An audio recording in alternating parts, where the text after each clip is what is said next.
Scripture reading taken from Psalm 100, Psalm of Thanksgiving. Make a joyful shout to the Lord, all your land. Serve the Lord with gladness. Come before His presence with singing. Know that the Lord, He is God. It is He who made us, not we ourselves. We are His people and sheep of His pasture. Enter into His gate with thanksgiving and into His court with praise. Be thankful to Him and bless His name, for the Lord is good. His mercy is everlasting, and His truth endures to all generations. This is the word of God. Stand choir with praise God and thank you, God. Hallelujah. Happy and blessed Thanksgiving Day. Me too? Thank you. What a blessing it is to be able to give thanks to God, especially on this day. And I believe, this year's Thanksgiving is very special to me. Just this day, today, at this moment, is very, very special to all of us, especially to me. To see every child of God, God's sons and daughters here together. And this worship is happening by His grace, but with the efforts of all the departments of Zion Church put together.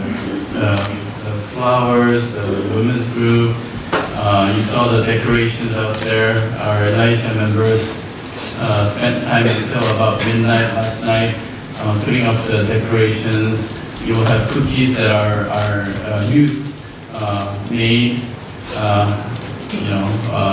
All the choir, the praise, everything, we are putting our efforts together to give thanks to God. I believe our Father is here today. I believe our God is receiving our efforts of thanksgiving.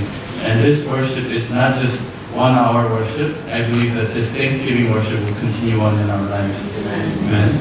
Today, through the passage that Elder has read in Psalm 100, I'd like to share a message with the title, Why We Give Thanks to God. It's more like, why is there no other option than to give thanks to God? Okay? Why are we giving thanks to God? Today's passage it has a very meaningful story behind it, because this Thanksgiving Day, according to the biblical Jewish calendar, it is in relation to the Tishri Thanksgiving feasts.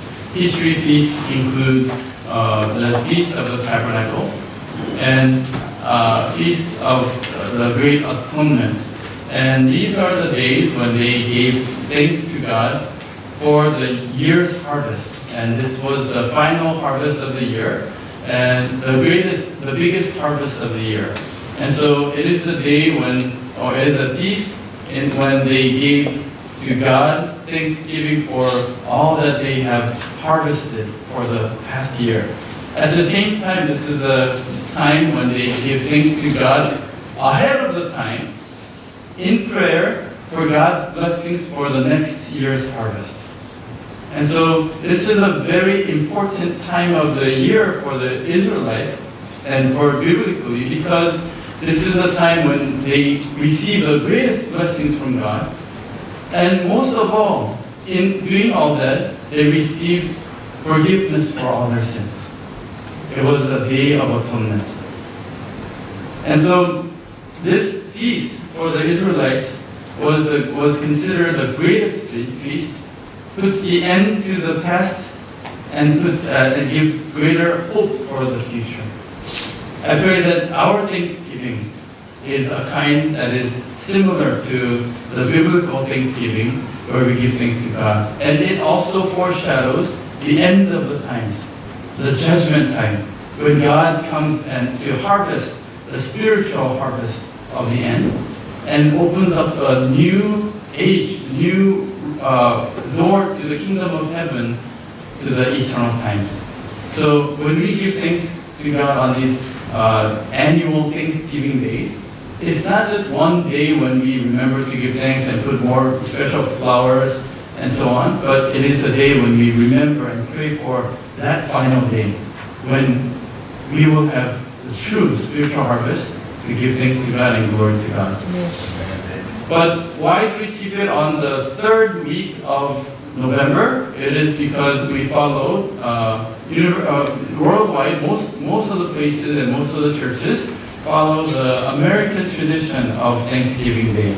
And coincidentally, it's about the same time as Jewish calendar, the Tishri month, but it goes back to the Puritans who sailed from Europe, from England, in search for freedom of faith.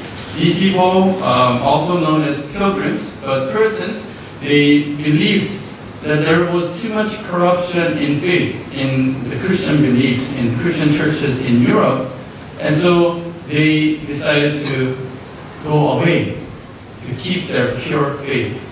And so they started to sail off to the west, and they departed on the 5th day of the 4th month, April 5th, 1620, year 1620.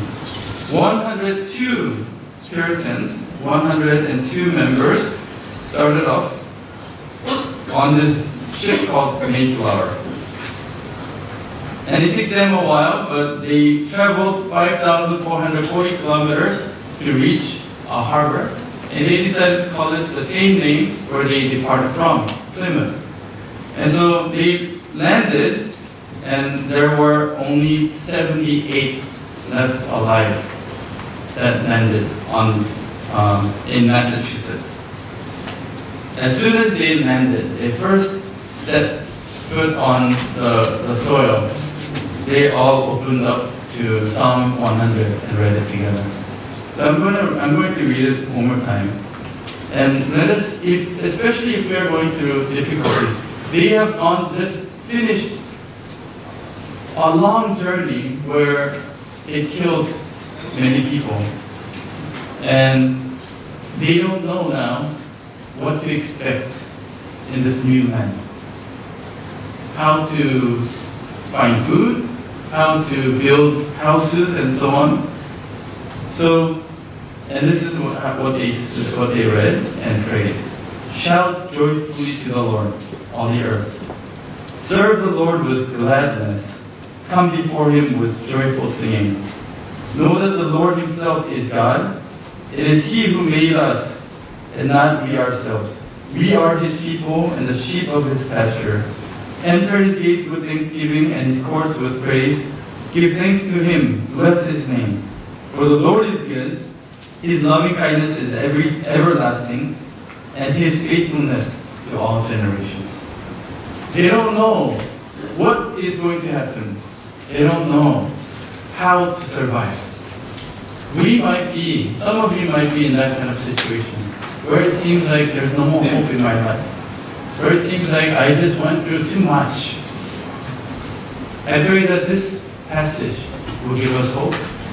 And he says, know that the Lord himself is God, and he is the one who created us. We didn't create ourselves. And therefore we lift up all thanksgiving to him. And they prayed, God, we lost our friends. We lost many things. But through it all, we gained more. And that's why we praise him and lift you up. And after about a year, they landed in December 21st, on the 21st day of December. About a year later, in November, they gave the first harvest to God, and that was the first Thanksgiving. And so, today we're going to think about, why do we give thanks to God? Let me ask you first, are you thankful? And let us ask ourselves, at this moment, I'll give you maybe 5 seconds, think about what we are thankful for today. I am thankful for because Pastor says to give thanks. I am thankful because I'm Christian and I have to. What am I thankful for?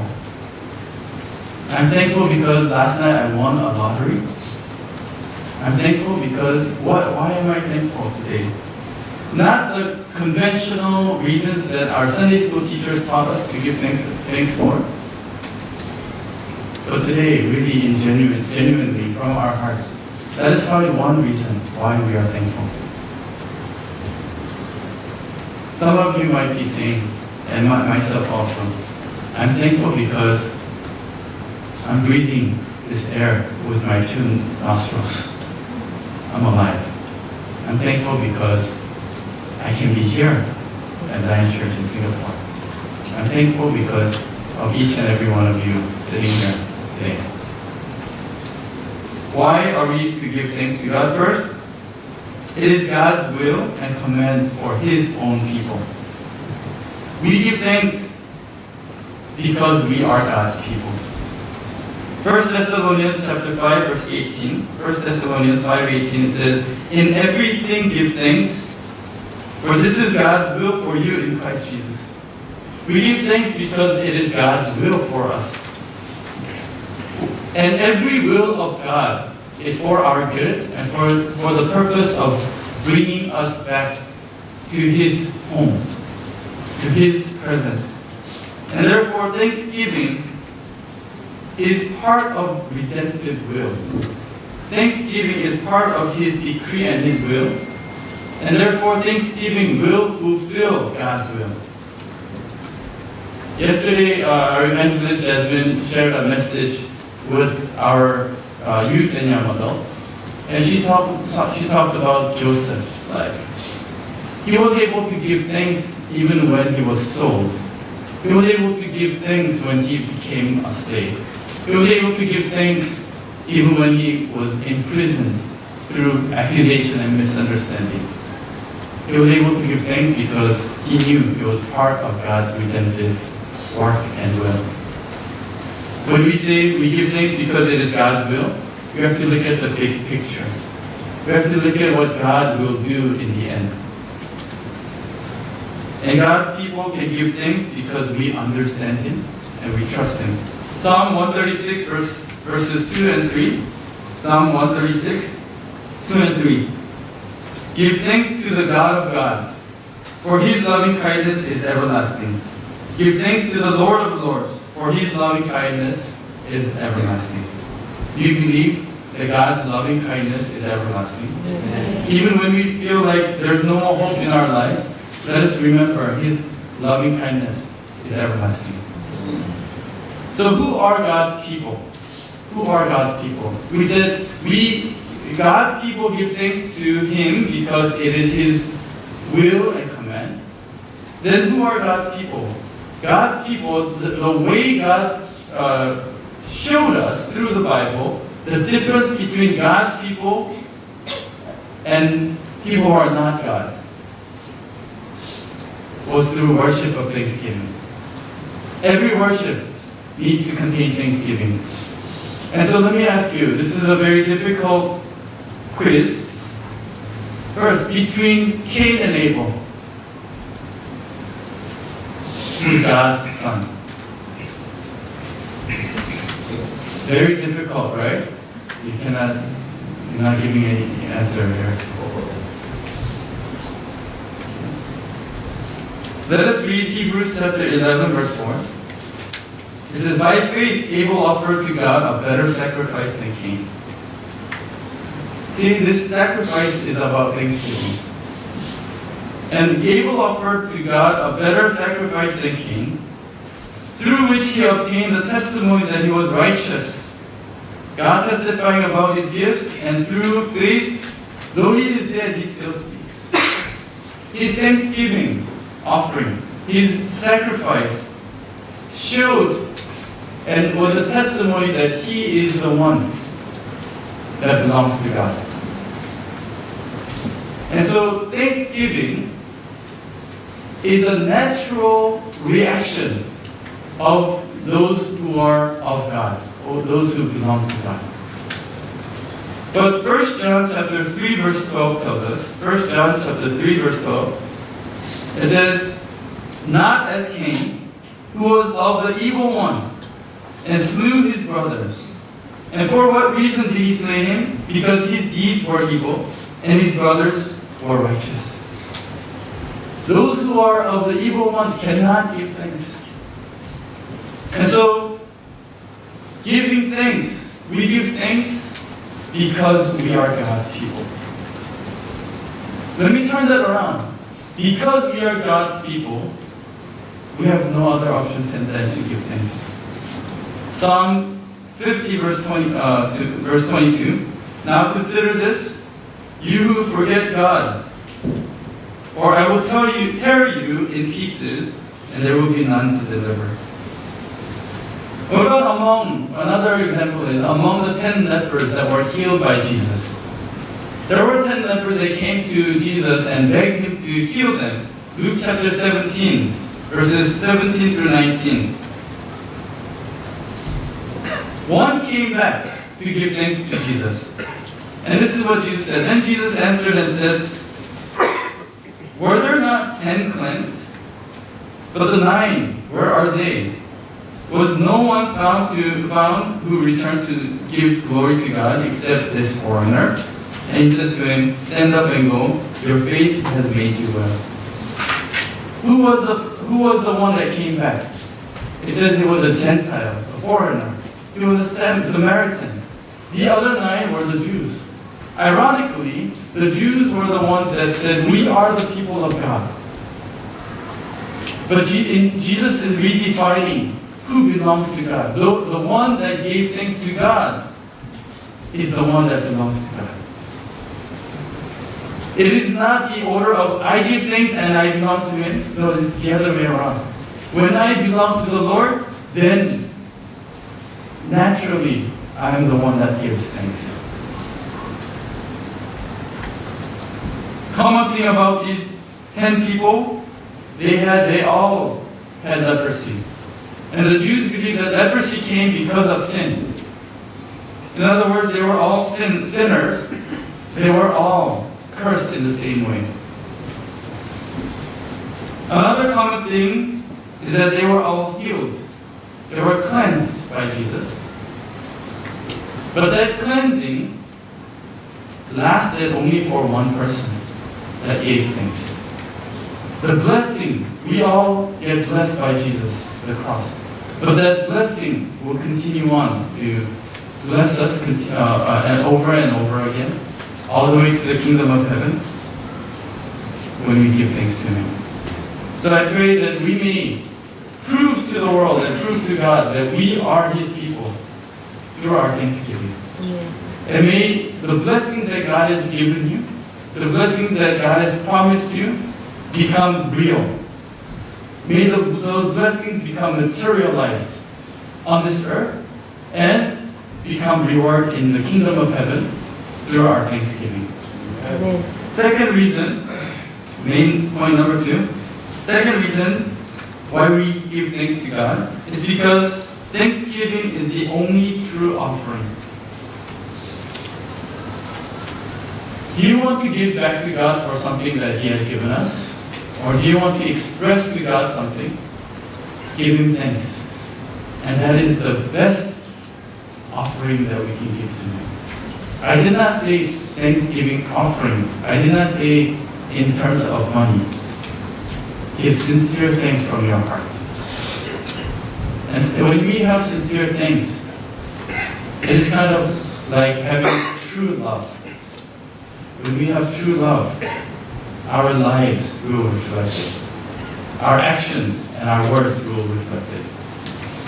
I pray that we may be able to worship God and give the true offering to God with sincere thanksgiving. Psalm 50 verse 23. Psalm chapter 50 verse 23.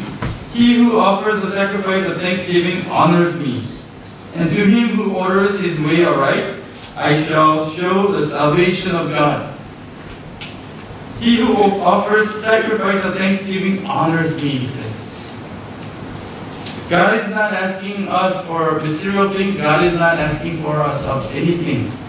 But God wants from us that sincere heart of thanksgiving. Verse 5, same chapter, Psalm 50, verse 5. Gather my godly ones to me, those who have made a covenant with me by sacrifice. Through that sacrifice of thanksgiving, God makes and gives to us His covenant. So thanksgiving is involved with every part and every aspect of what we know as redemptive work, salvation work. Just in case you might not understand this, worship, what is worship? Worship is our thanksgiving expressed in the orderly ritual form. So worship is thanksgiving put into liturgy. Praise is thanksgiving put into our words with tune or poem. Offering that we give is thanksgiving put into and expressed through what we have. And so every part of worship service is about thanksgiving. And so it's not only Thanksgiving Day that we give thanks. Every worship needs to contain thanksgiving. Without that thanksgiving, it is empty. Without sincere thanksgiving in that praise is not a praise, it's just merely a song and music. Worship service without thanksgiving is only a gathering of people with speeches and songs, singings. Without thanksgiving, God cannot consider it true worship. And so when we read sacrifice, offering, automatically it contains thanksgiving. Psalm 50 verses 14 and 15. Offer to God a sacrifice of thanksgiving and pay your vows to the Most High. Call upon me in the day of trouble. I shall rescue you and you will honor me. When we give thanks to God, whenever we can, when the time of trouble comes, because of the thanksgiving, God will rescue us.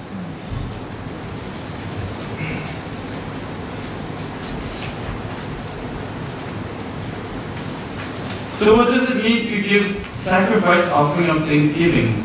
When we give thanks to God in our worship, what do we mean? We mean and we are acknowledging God's sovereignty. Psalm 50 verse 1. The mighty one, God, the Lord has spoken and summoned the earth from the rising of the sun to its setting. We are confessing to God when we give thanks that all power and all authority is in the hands of God. And therefore, He's the only one that deserves our thanks and our offering and our worship. The third reason for giving thanks to God, because thanksgiving and praise are the power of victory. Thanksgiving and praise are the power of victory. 2 Chronicles chapter 20 verse 22. 2 Chronicles 20 verse 22. When they began singing and praising, and this is if you understand, if you know the story, is at Barakah. Okay? When the Israelites were fighting against these Ammonites, Moabites, and people of Mount Seir, God said, "Put the fire in front of them, in front of the army." Right? So when they began singing and praising, the Lord set ambushes against the sons of Ammon, Moab, and Mount Seir, who had come against Judah, so they were routed. So when we give thanks, God sends angels and hosts of heaven to protect us and to give us victory. If we want ourselves and our children to gain victory in their lives, let me ask you, do you want your children to gain victory in their lives? Amen? Victory, spiritual, holy victory. Then teach them to give thanks. Teach them how to give thanks. Teach them to, day by day, have a thankful heart. I catch myself all the time. I say, I need to give thanks, and I have the heart of thanksgiving, but then the words that come out are grumblings, criticisms, complaints. And so I have that dilemma within myself, conflict. Like Apostle Paul said, it's a fight, because if I really sincerely have Thanksgiving, my words need to reflect it. Do you know anybody or yourself that is really, really pleasant to be with? The person that has genuine words, not facade or not forced, genuine words of or life of thanksgiving. Those are the people that attract goodness. Those are the people that attract blessings. And God works with them. And God protects them. Let us teach ourselves to be thankful. And let us teach our children to be thankful. And then no matter how hard, no matter how evil and dark this world may be, God will give them victory and make them into children of light. Amen? When we live a life of thanksgiving, God defeats Satan's schemes around us. And therefore we need to believe and give thanks to Him through faith. In today's passage, Psalm 100, verse 4, it says, "Enter His gates with thanksgiving and His courts with praise. Give thanks to Him, bless His name." Enter His gates with thanksgiving. In other words, thanksgiving is like the key that opens the door to the presence of God. The door is locked or shut without a knob and without anything to open it. How do you open it? It's like the gates to the kingdom of heaven. It's like the door of Noah's ark. There's no handle. There's nothing there to open it or close it. God has to open it. But how do we open it? It says, enter His gates with thanksgiving. And this is what our senior pastor taught us. Thanksgiving opens doors to the presence of God. Thanksgiving opens doors to power of miracle. Thanksgiving opens doors to the gates of heaven. We don't need a knob. We don't need an automatic door. When we have thanksgiving, the door will open automatically. Are you seeking for the presence of God in your life? Have thanksgiving. Then God, before you know it, you will feel and see and experience the presence of God. Psalm 107, verse 1. Psalm 107, verse 1. Oh, give thanks to the Lord, for He is good, for His loving kindness is everlasting. Psalm 95, verse 2. Let us come before His presence with thanksgiving. See, let us come with His presence, or to His presence with thanksgiving. Without thanksgiving, we cannot come into God's presence. Without thanksgiving, we cannot even see our God. But with thanksgiving, we can qualify to come before His presence. It says, let us shout joyfully to Him with songs. When there is no thanksgiving, life of faith will be difficult. When there is no thanksgiving, we will not feel any satisfaction in our life. And who are the people that gave thanks? Let us think about two people. I mentioned Joseph from yesterday's teaching. But two more people. Let us think about first Daniel. Daniel was the one who gave thanks when it was impossible. I think Old Testament two characters that are very, very similar in my mind are Joseph and Daniel. They were both separated at their young age from their parents, sent as a slave or under captivity to a different nation, and eventually became like prime minister in the foreign country. Daniel was anywhere between 14 to 17, according to scholars, when he was taken into Babylon. Is anybody anywhere between 14 and 17 here? Not elder, not you, sorry. Imagine where's Michael? Michael's 14, right? Michael Jr., Michael can come to you. About that age, taken away to a different country where they don't know the language, they don't know the culture. Taken away from their parents without any hope that he would ever be able to see the parents again. A place where they serve food that they don't like or they're not accustomed to. And in the midst of that, in the midst of that fear, terrifying, shocking events in his life, in a situation where there is not one thing you can think of that is positive, he remembered to give thanks to God 3 times a day, openly. Every day, 3 times a day. If you find it hard to give thanks, at least make it a habit. 3 times a day. Set an alarm. 3 times a day. If you cannot sit down and pray 10 minutes, or 30 minutes, or an hour, at least say thank you 10 times. Thank you, God. Thank you, God. Thank you, God. I believe there will be some kind of change in our lives. Can you believe you're fighting somebody and all of a sudden alarm rings? I just, thank you, God, thank you, God. It will change our life around. Another person is King David.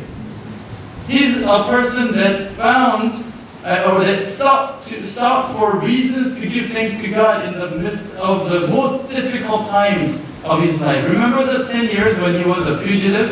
He was running away from Saul. Every moment he has to look in the back and he has to be worried. Saul might be, or his soldiers might be behind him trying to kill him. Every moment he was running. He did not have a place to stay. He was in agony and suffering. Have you ever been chased by somebody? Loan shark? ever been afraid of somebody? And that did not end after 3 months, did not end after a year. And there's no promise that it will ever end. Can you find reasons to give thanks? You know, the book of Psalms, more than half of it is written by King David. When? During this time. During the most difficult times, he spent time to write down. Another key point. If you want to be like Daniel, set alarm 3 times a day, give thanks to God. If you want to be like David, every day write a diary. Write a diary about why you are thankful. Especially when you're going through greatest pain and greatest suffering, write down why I am thankful. That became the book of Psalms. King David, day by day, remembered why he is thankful. He was being honest with God. God, these enemies are trying to kill me, but in the end, at the end of his section, he's always coming back to giving thanks to God. God, still I have you. Your loving kindness is everlasting. This is King David. Psalm 116, verse 12. What shall I render to the Lord for all his benefits toward me? What shall I render to the Lord? What can I give back to the Lord? 1 Thessalonians chapter 3, verses 8 and 9. 1 Thessalonians 3, 8 and 9. For now we really live, if you stand firm in the Lord. For what things can we render to God for you in return for all the joy with which we rejoice before our God on your account? In order to give thanks, we saints of God, believers of God, one thing we need to do, we have to remember. We have to learn to remember and retain God's grace. It's kind of like translation. You know, the 2 people are translating back there. In order to translate, they need 3 R's. Remember, retain, and repeat. What I say, they have to remember. They have to retain, and then they have to repeat in a different language. Okay, that's the 3 R rules for translation. Remember, retain, and repeat. Same thing with Thanksgiving. We have to remember what God did. But the problem with human beings is we have selective remembering. Okay? And we only memorize and remember what we like to remember according to our selfish desire. So rather than trying to remember something good that they did to me, we have a selection, automatic selection memory that remembers what I did to them. Okay? Rather than remembering what God gave to me, I only remember how much I gave to God. Rather than remembering the good things that they did to me, I have a tendency to remember the bad things they did to me, so that I can use those memories when I have to fight that guy.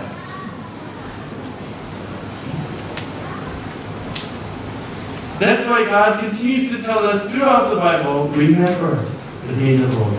Remember what I did to you to save you. Remember. If we don't remember, we cannot retain.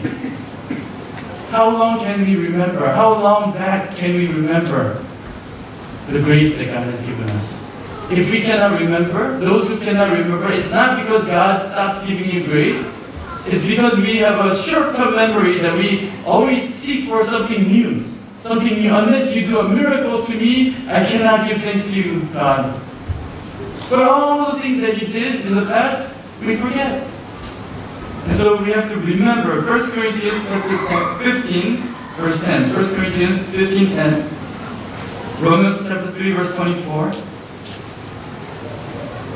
In James chapter 4, verse 6. But he gives a greater grace. Therefore it says, God is opposed to the proud, but gives grace to the humble. And lastly, what are the blessings that God gives us when we give things to God? First, let us read Psalm 50, verse 23. Psalm 50, verse 23. He who offers a sacrifice of thanksgiving honors me, and to him who orders his way aright, I shall show the salvation of God. God will lead us to salvation. And those who give thanks will reap fruits of life. In other words, they will reap sparingly according to what they sow. God will bless them in heaven and on earth. Colossians 2, 6 and 7. What they do, what we sow, will not go to waste. The work that you do will not become a waste.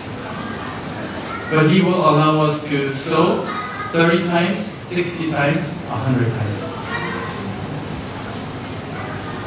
And He will give us the blessing of victory. He will give us victory and blessings. And lastly, our spiritual and literal descendants will prosper. Once again, if we want our children to prosper on earth and in heaven, we need to give thanks to Him. Our life of thanksgiving will bless our children also. Genesis 22, verse 17. Genesis 22, 17. Indeed, I will greatly bless you, and I will greatly multiply your seed as the stars of the heavens, and as the sand which is on the seashore. And your seed shall possess the gates of their enemies. This is a result of Abraham's life of worship. If we look at different forefathers of faith in the Bible and their lives, and at the retreat we will be learning about Abraham's life of worship and thanksgiving. When we look at different people's lives, their entire life was one big worship and thanksgiving. May your life become one big worship to God. What is that worship? It is a process of returning to Him.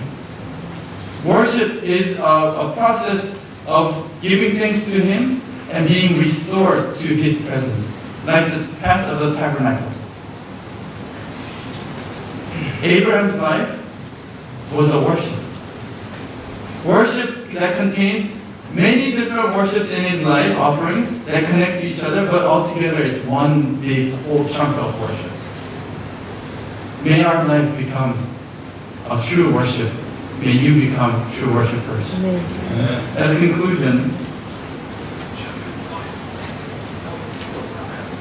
why is giving thanks so difficult? Is giving things really easy or difficult for you? Sometimes it's not so easy. Why does God make it so difficult for us to give things? Many times we know what is the right thing to do, and we have the good intentions, and we have the desire to do good. But oftentimes, we mistake and misunderstand ourselves. That because I have a good heart and good intention, that we are already that good person. But having an intention and having a heart doesn't mean my life has changed and reflects that heart already. Okay? To make it easy for you, those of you who have children at home, or those of you who are children at home, you might understand. Let's say you tell your son or daughter, you need to study for your exam. Yeah, I will. I'm going to study. But their action is playing games. And so mom says again, you gotta study. Yes, I will, don't worry. I'm going to study. He has the intention and the heart. I'm going to study and do well on my test. Yes. But midnight, you check, open the door, still playing games. Or is it your husband that does it? We all do that to God. God, I have the intention to give thanks, but when? Later. I have the intention to serve. When? Oh, when things become easier for me. I have the intention to do so much work when I get rich, or when things go well. Yes, appreciate the intention and the heart. But those who are truly giving things are the ones that He give, like the widow, even the 2 coins now. Even the little time I have now. Those who make all kinds of promises and intentions, they won't give right now because they have greater purpose in the future. What if they don't become rich in the future? Because it's not up to us, right? What if they don't succeed in the future? What if they don't get what they wanted to get?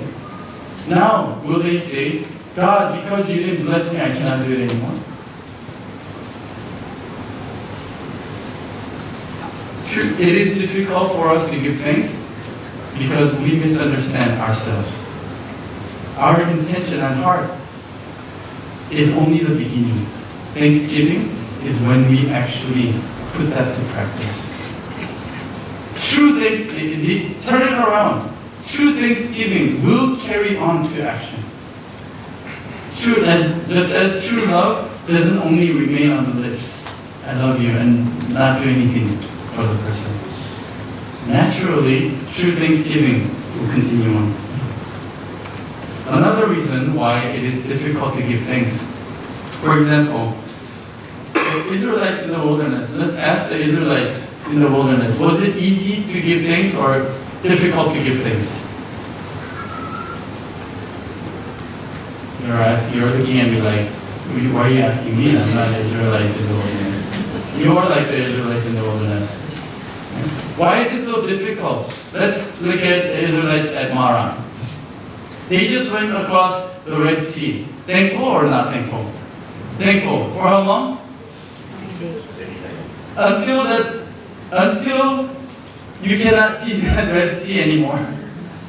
Okay? Until you walk out of that door on the Lord's Day after the service is over, and when the church is not visible anymore, you feel like, okay, I'm free to talk freely. Okay? I'm free to sin. Oh, you don't do that, right? But they walked 3-day journey to Marah, and they were thirsty, no more water. And so they saw the water at Marah, and they drank, and it was bitter. Just like the meaning of Marah, right? What's the first thing they started to do? grumble and complain, right? And so God says to Moses, Moses, take that tree, that branch, throw it in the water. The water became sweet and everybody was drinking. Why does God have to do that? What if God said, Moses, you go ahead because you're the leader, you arrive there first. That water is bitter. Did God not know that the water was bitter? He knew. So what if God were to tell Moses, that water is bitter, hurry up and throw that tree into the water before the people come? Because if they drink the bitter water, they might complain. So make it sweet already. I'm speaking English here. Already. Make it sweet. Throw it in before they reach and let them drink good water so they can be thankful. How great would that be? God knows our future. God knows the difficulties in front of us. Why doesn't He take it away first? And they come to wilderness of sin. God knows they're going to run out of food and complain. So what if God just rains down manna before they start complaining? Why doesn't God give us what we need when we need it? So it can be easier to give thanks. Do you agree? A lot of people are saying yes, I agree. So it's the problem is God, right? The reason why we don't give thanks is because of God. God is not He doesn't have the right timing. He's always late in giving to us. He always gives us after we complain. Is that right? Is that the conclusion that we end the sermon with? The problem was actually God. And that's the reason why we cannot give thanks. And this is what God says about those two incidents. Exodus chapter 15, verse 26. Exodus 15, 26. And He said, if you will give earnest heed to the voice of the Lord your God, and do what is right in His sight, and give ear to His commandments, and keep all His statutes, I will put none of the diseases on you, which I have put on the Egyptians, for I, the Lord, am your healer. God wants to teach them that He is the healer, that He has the power to change. If they don't taste the bitter water, they will never know that God is the healer of the diseases. God has the power to change. And they would never learn the lesson. I need to abide by His statutes. Exodus chapter 16, verse 4. Then the Lord said to Moses, behold, I will rain bread from heaven for you. And the people shall go out and gather a day's portion every day, that I may test them, whether or not they will walk in my instruction. Do you think the Israelites would have given thanks if they arrived at Marah and the water was already sweet? Do you think you would give thanks to God if everything is prepared for you at the right time, what you think is the right timing? Do you think the Israelites would have given thanks if manna started falling all of a sudden without them asking for it? We are fallen mankind. We are sinful. We will not give thanks. God's teaching them how to give thanks. And the misconception is that we give thanks only when we receive. That's the misconception. God, I will do your work. I will be faithful if you let me pass this test. If you let this business thing go through. What if not? Are we going to blame God because He did not let me pass the test, that I cannot do God's work anymore? We oftentimes put condition for Thanksgiving. We oftentimes think only when what I think is good takes place, I give thanks to God. I pray that we may take that away today. Let us not be conditional children of God. This Thanksgiving is in the DNA of true children, sons and daughters of God. And so it is not something that is forced. When we truly receive God's grace, Thanksgiving comes out honestly. Thanksgiving comes out automatically and naturally. And so I pray that we may not put condition, but may we give thanks to God unconditionally. Like David and Daniel, even when things are not right, even when we are going through difficulties, may we be able to give thanks to God unconditionally, just as God loves us unconditionally. Amen? Amen. Thanksgiving is God's command.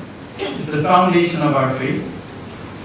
And thanksgiving is the key to the blessings that we are seeking for. I pray that all of Zion Church members will give thanks to God and receive all those blessings. Amen. Let us pray.